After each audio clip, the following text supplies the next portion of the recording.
guys, I'm Zachary Kane, and this is BWDT. Welcome back. This week, we got to talk to Aaron Pollack, who is the co-founder and current studio lead at a company called Circle 5 Studios.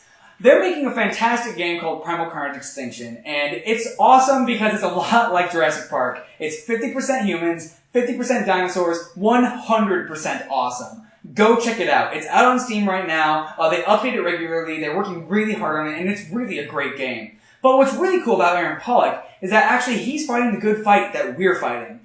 He's very much about outreach and getting to know different kinds of designers and everything like that. So he actually reaches out to different clubs all across the country, reaching out to them and offering them resources and different links to different things. And he does a lot of work in helping educate people about game design. So if you guys would like to get on that list or would like to get in contact with Aaron Pollack, shoot me an email and I will forward you on to him. But without any further ado, here's Aaron. So why don't we just start off with you introducing yourself, who you are, and kind of what you do. Okay.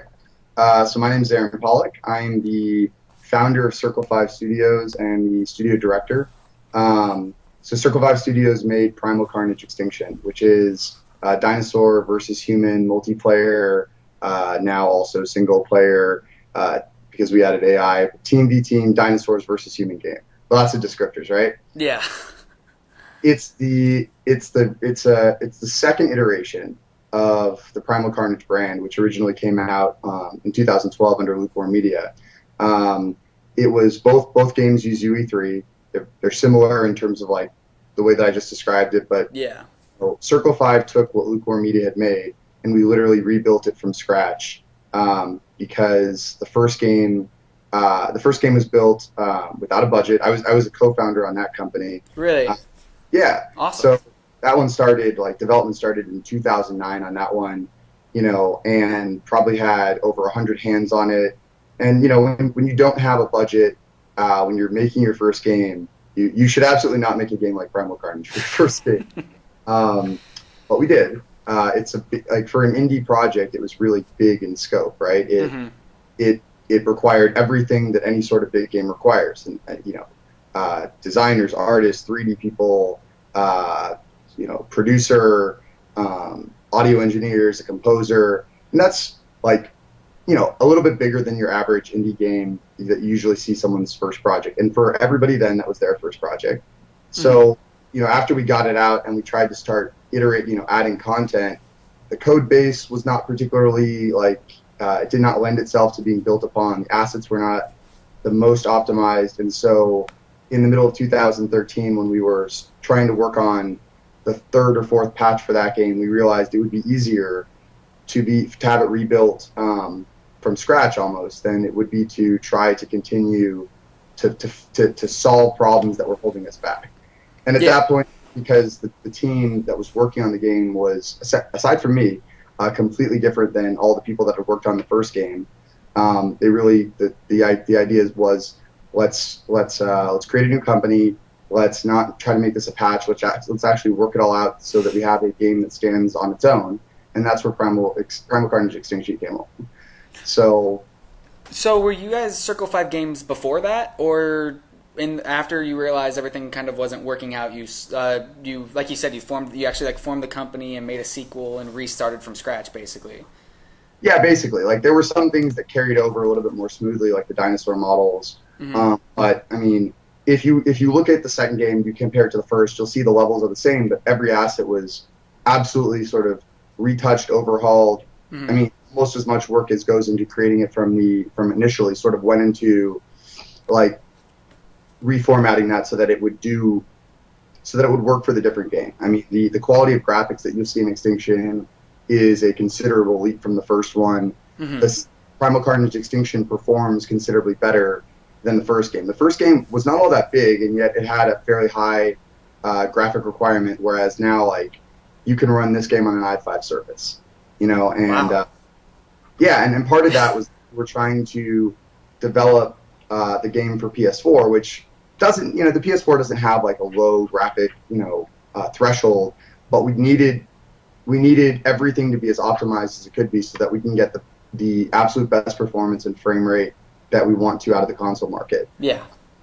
So it was we went through a transition in 2013, around July, where we had been working on a different game, Primal Carnage Genesis, for a variety of different reasons. Basically, we people that were on the first project had moved on to other things. We were rebuilding our team, and when you're in that state of flux and you're looking long term, we realized that we wanted to, that the team as a whole wanted to define itself uniquely, from the ground up, as opposed to sort of being under the initial, being under an old company with, they wanted their fresh start, right? Yeah, exactly.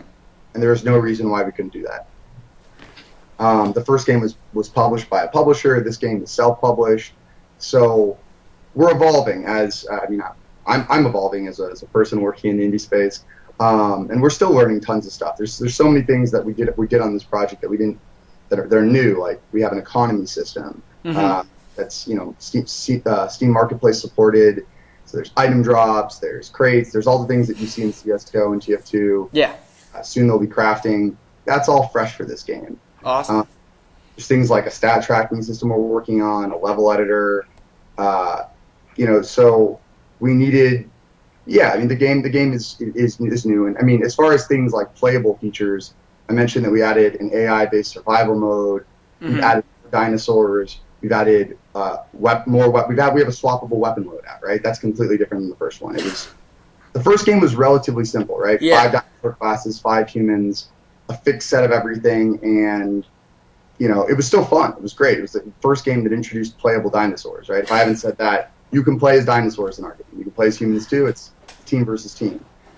But Extinction, really, the goal was to make it, to add choice, right? To add choice for what you did. What weapon do you choose? It lends itself to strategy, and then building more game modes around that, so that maybe one of the weapons for your primary weapon as a sniper is better in, one of the new game modes than a different weapon. That leads to player, enjoyment, engagement, options, longer play time. And the plan was, and is proving to be, that every couple of months from the time that we fully released in April, to put out another major patch that adds something big. Like, for the one that we added in June, we added the AI.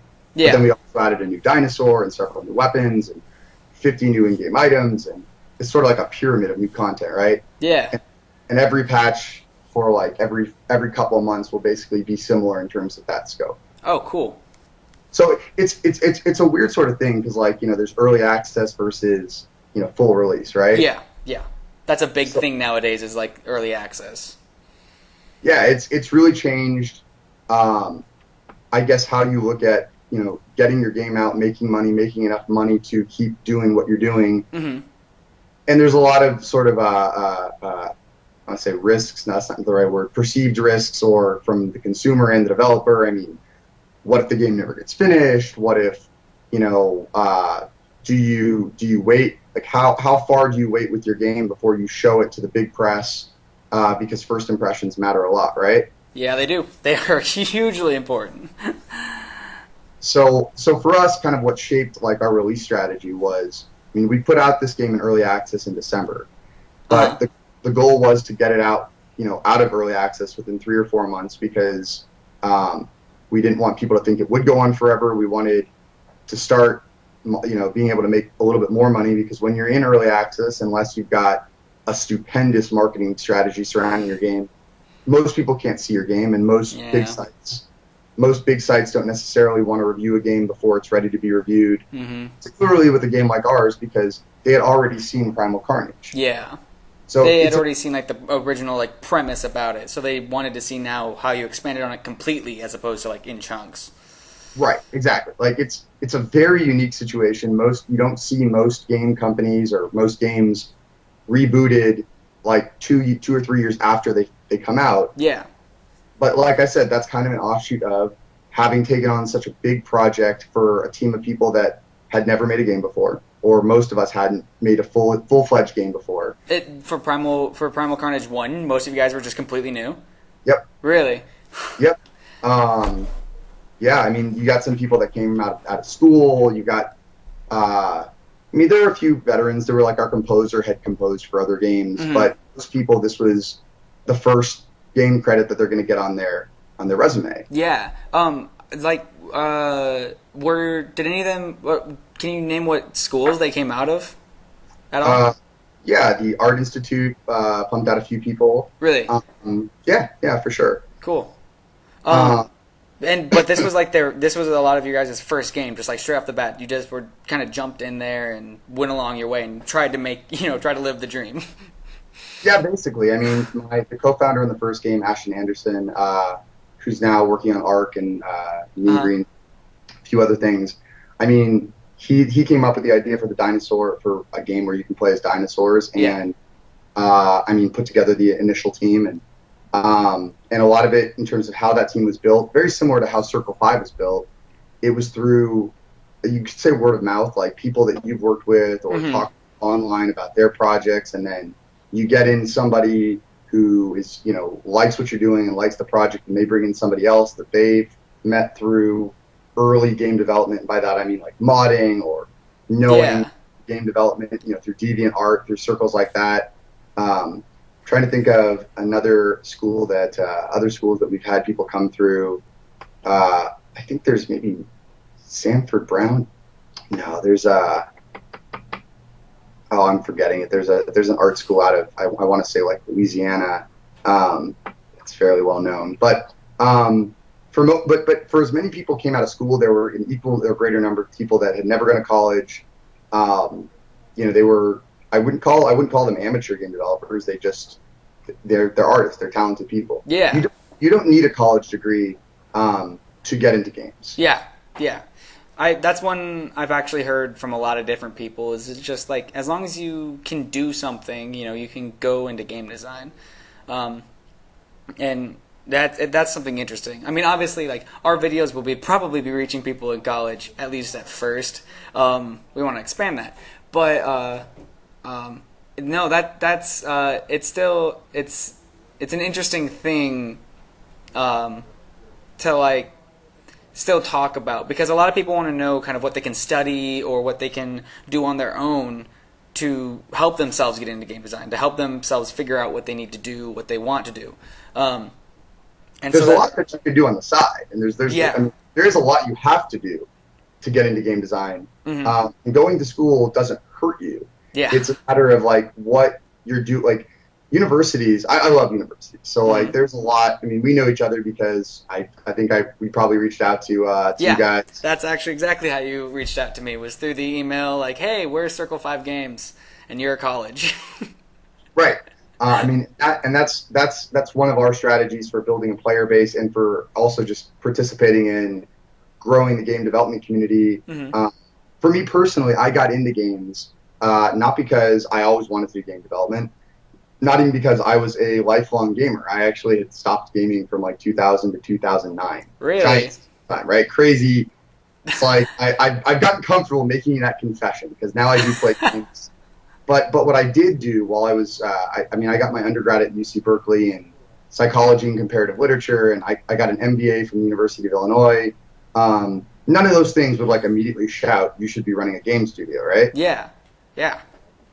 But while I was in school, like in both schools, I was active in various types of project management or event organization, things that, I helped the city of Champaign get a recycling system, right? Really? Yeah. It was a project that involved getting 2,000 people in the Greek system to compete to collect recyclables. This is a weird story that leads to game development. No, right? Yeah, but I mean, it's perfect to talk about because, like, that's another big thing that we struggle with is people thinking, oh man, it's all programming or it's all, it's something technical, like technical writing or drawing or stuff like that. But then when people like you come to us, like a studio director, they realize, like, you can finally talk about how things merge, things like you gain skills from everywhere and they can all apply to game design, and it's really important to talk about because it's almost like a stigma that we have kind of like against game designers, and it's something I would absolutely love to break. Right, and particularly from an outside perspective, and I don't just mean outside of let me try to rephrase this. that even people like career advisors, right? Even in like a CS department or a similar, even advisors in an art school, might might sort of convey that traditional approach that you have to have technical skill, you have to do these things, and that's because game development, to an outside perspective, seems like a very difficult sort of industry to get into. Oh yeah. It's very poorly understood. A lot of advisors don't know any studios. They don't know what the door is in. They know about GDC, right? They know. Yeah, that's a big take one. a resume, go to GDC, or I don't know. I've heard some really wacky career advice, like you should work at a mobile like AT&T or Sprint, because that'll teach you about the mobile platforms. This is not a joke. I've heard this as like what people have been advised. Yeah. And honestly, just doing stuff and meeting people in the industry and, doing whatever you can to create a portfolio. Or if you're not an artist, there's a lot of a variety of coding ability. Doesn't need to necessarily be in games, or even project management, right? That's sort of what I was speaking to. If you can manage a project that involves 20 people doing something where the results matter and things change on the fly, you can maybe manage a game studio. If you can work with a project management tool, right? Yeah. There's a lot of them, and they're more. There's plenty of them. There's I'm not going to list them all, but like Jira is one that I can think of. But right. Yeah. We use Trello, right? Yeah. And for our studio, like, we don't have a proper studio. This is me in my apartment. We have 3 people in Vegas, and we have like 15 people around the world, and we do things mostly over Skype and Trello. And what that really requires is that someone or multiple people know how to create the organization, and everybody else participates in it. And that's a huge part of game design. Yeah. To get the job done, to get it done on time, to get your releases out. There's, the person that, like me or somebody else that might be working in the marketing, doesn't necessarily know all the ins and outs of like the newest features that are being created. Yeah. So I had someone that applied for an internship, and they said, I know my resume doesn't really look all that great for games, and I saw something on it. I said, it looks like you've done events for your church. Tell me about that. And they said, well, every week I do the video and the music coordination for the church service. And I was like, how many people attend your church, on a weekly basis? About 1,000 people. I was like, so you coordinate a show that how many people are involved in the music production? Oh, well, there's the choir, there's this, there's that, and you make sure that it happens in real time every week for 1,000 people audience. That's huge, right? That's a big deal. Those skills aren't all that dissimilar than coordinating like a showcase at PAX or I said even project management. It's people skills, it's communication skills. Now those skills don't like substitute or translate to like knowing code or knowing art, but they couple with it really, really nicely. So there's a lot of avenues in, and I think that one of the best ways for people that aren't already really in is to look for indie projects that the style of art, the style of work, or whatever it is, seems to be close to what you are capable of, like in terms of what you've learned how to do. If you're a Unity if you're learning to do Unity, and you find, you might even be trying to learn off of a project that's out there, or to model what you're developing off of it, or to study the code if you have access to that, and you could reach out to that project and say, hey, here's what I've been able to do. Do you think there's a way I could do it with you? I'm willing to do it for free for a few months. I'm willing to intern. How can I be involved? It's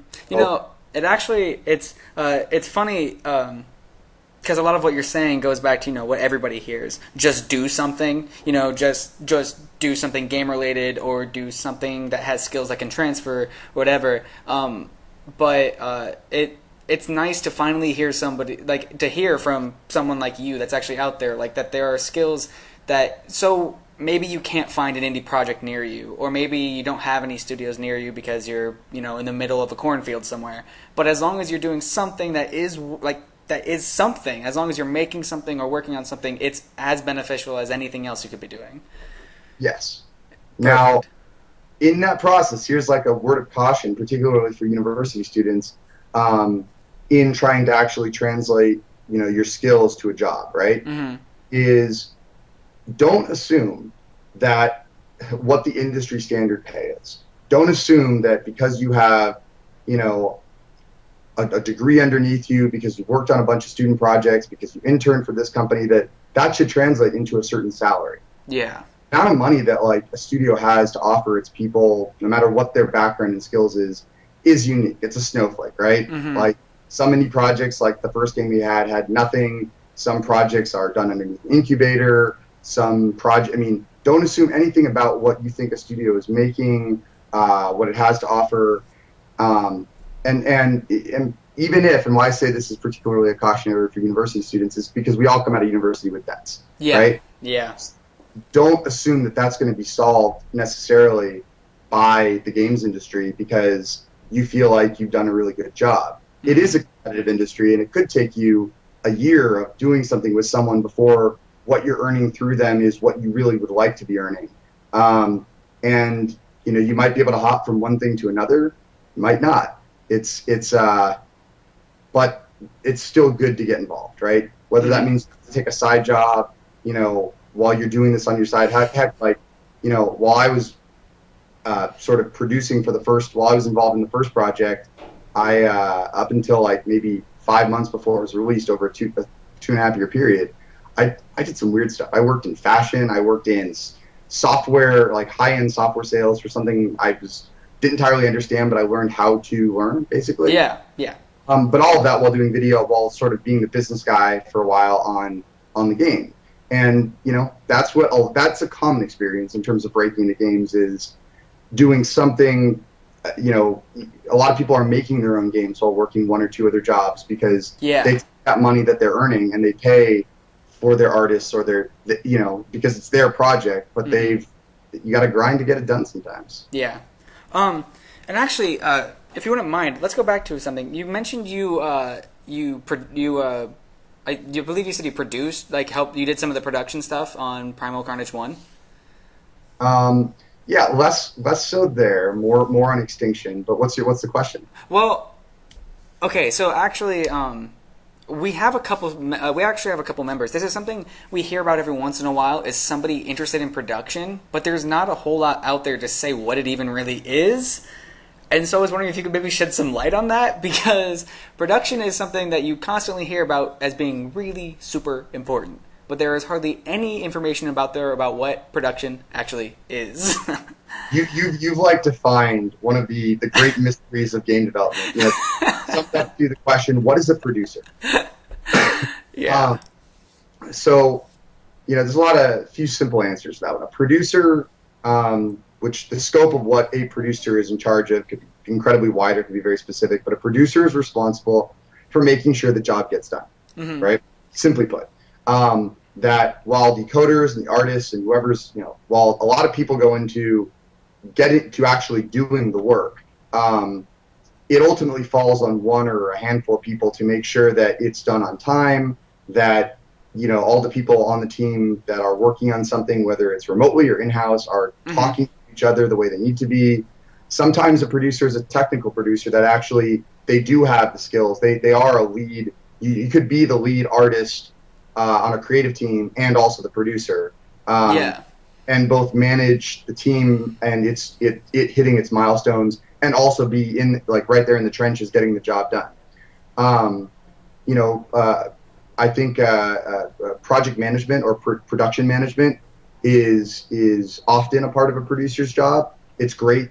It's a good skill to have as a producer if you know how to organize, again, use a Jira, use a Handsoft, Office project, Trello, and not just organize all the information on that system, but implement it, right? Project implementation, where you get people to not only do the work, but to take the added steps they need to get that work going into the system, the way it needs to be for everybody else to understand what someone else has done, without having, a whole bunch of people saying, I did this, and then, directly, or even over Skype, right? Even like Skype Gen Chat in a chat room on Skype, where someone's like, I put the work here. Well, if you didn't read that, that's suddenly disappears into the history. Mm-hmm. So knowing how to keep people organized, that's a big part of a producer's job.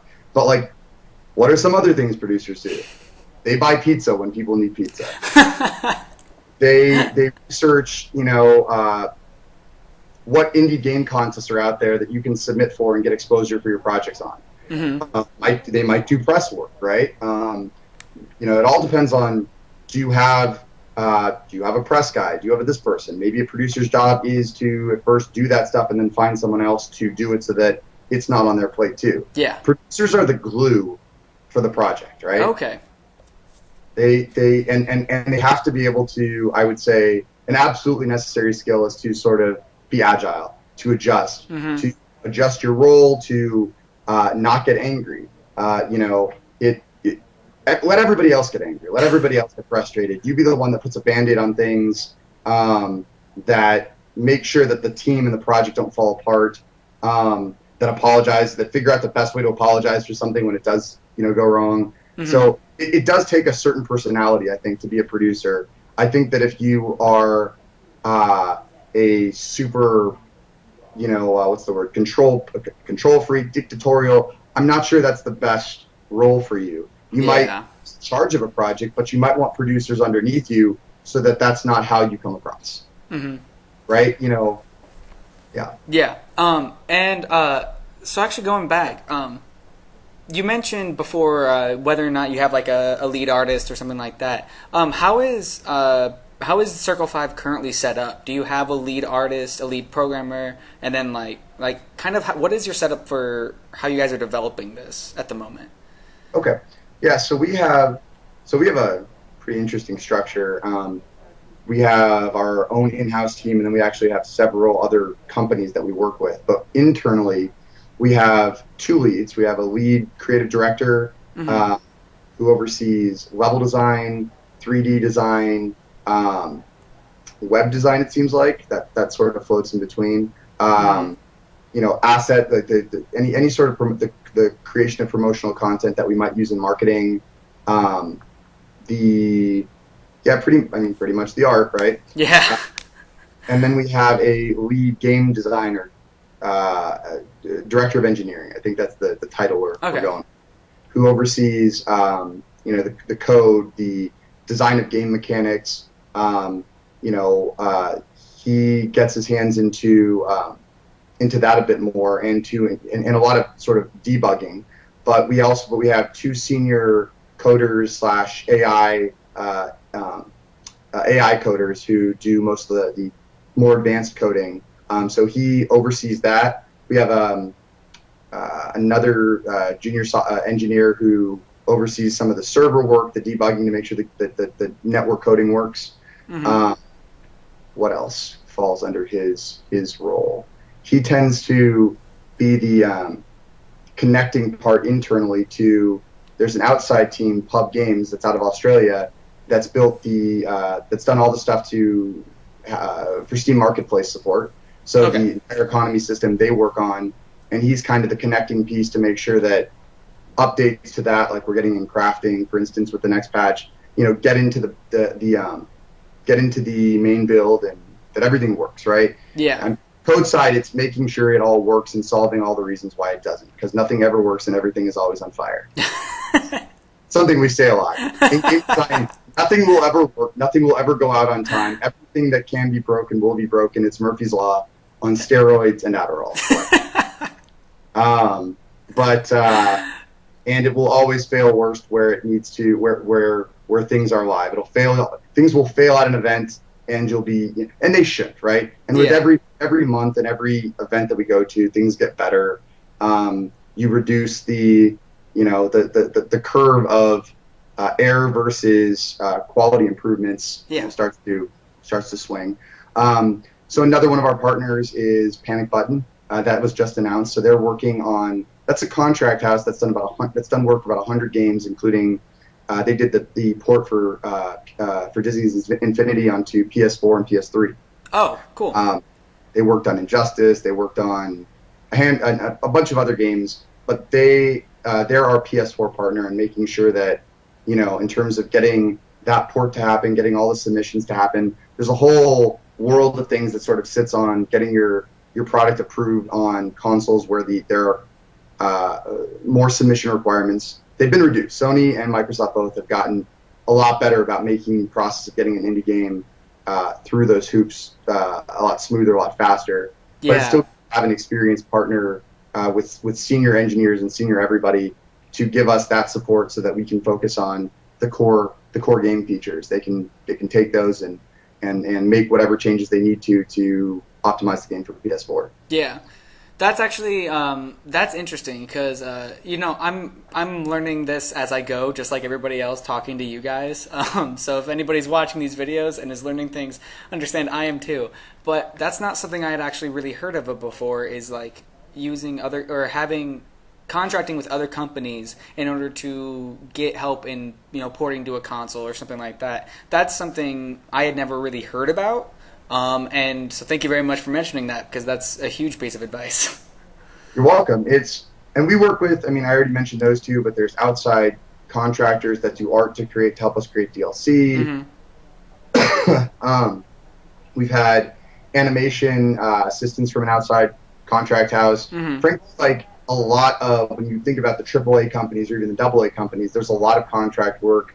There's probably as many, maybe more, contract studio works that specifically do audio or specifically do 3D design, do 3D and animation. There's as many of those companies out there, and it's a huge part of the games industry because it can be cost saving. Even at the AAA level, to have a slice of your project that you as a company don't need to be responsible for, and you have a very concrete sense of what it will cost.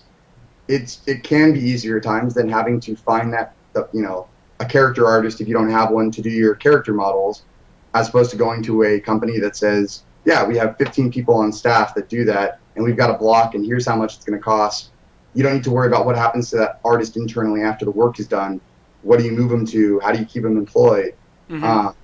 So the other purpose that it can often serve, particularly for like deals done with back-end royalties, right? Yeah.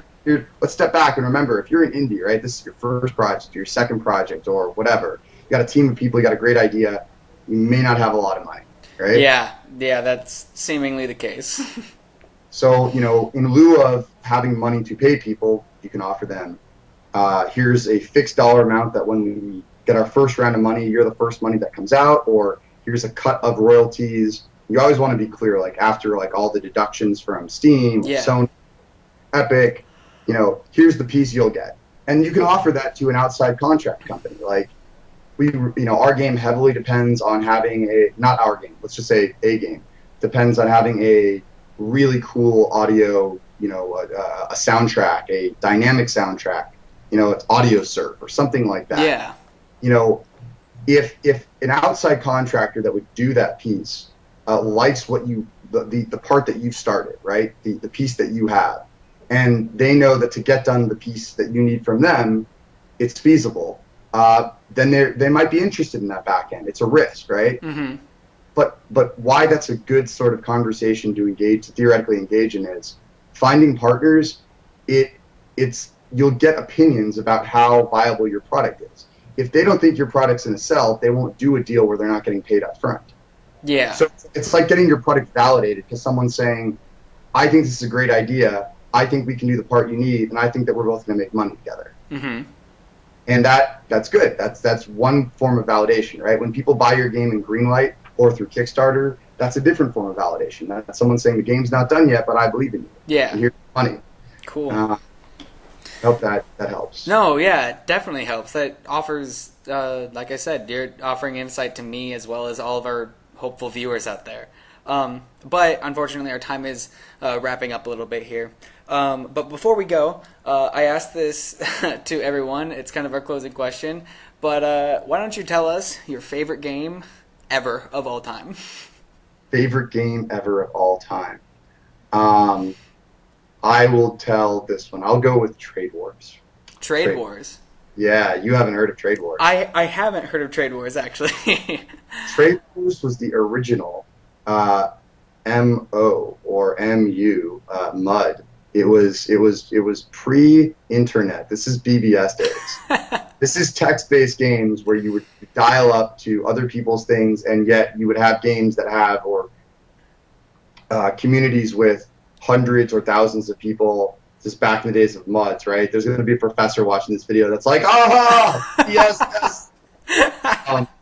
And I mean, and that was the game. That was the first massive multiplayer gaming experience that I played when I was 12, I think, or 13. That got me. I mean, probably the first time that I spent 10 hours a day just playing games online, and that's what got me hooked. So I told you I had that window where I didn't play games. I didn't play Warcraft. I didn't play a lot of games. But I would say what got me into the multiplayer experience was Trade Wars. So heads up to you, Trade Wars. Awesome. Well, I'll probably leave like a link to it or the Wikipedia page or something about it for anybody else who's interested in it.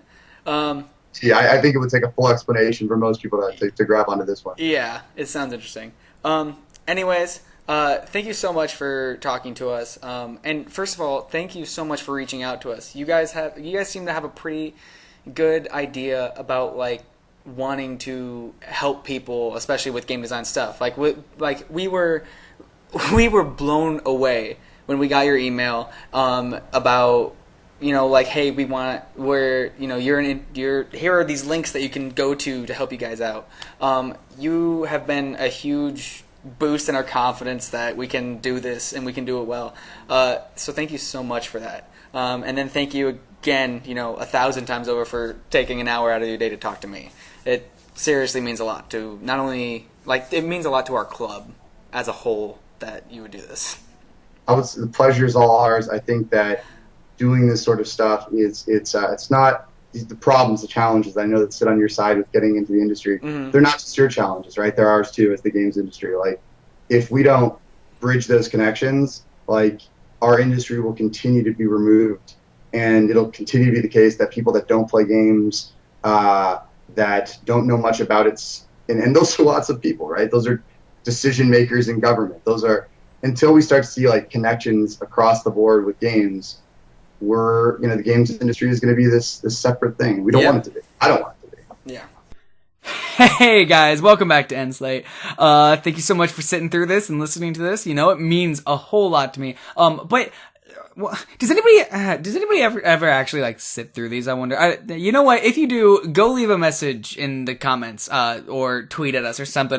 Or don't. I'm not your mother. Do whatever you want. But huge shout out to Aaron Pollack. Like I said, he reached out to us, to offer us resources and different things. Like, I cannot stress enough how awesome it is that there's somebody in the industry that still wants to help out people that want to get into the industry. We need more of that. We want more of that.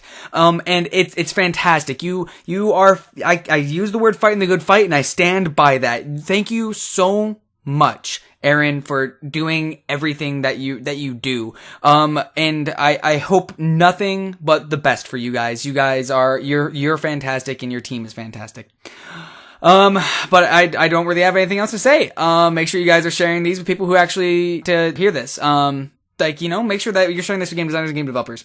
But other than that, check out the Yeti. You know why I love them if you watched the last episode. And so yeah, definitely check them out. I guess I'm signing off then.